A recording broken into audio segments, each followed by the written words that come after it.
Channel of Vadodara.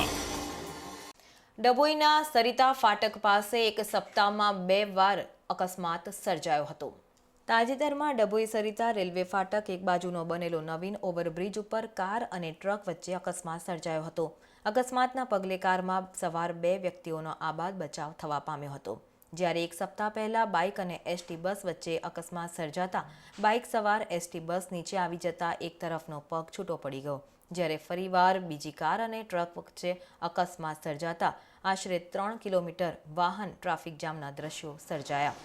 Dabhoi પોલીસને ઘટનાની જાણ થતાં તાત્કાલિક સ્થળ ઉપર આવીને કાર્યવાહી હાથ ધરી હતી।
छोड़ दी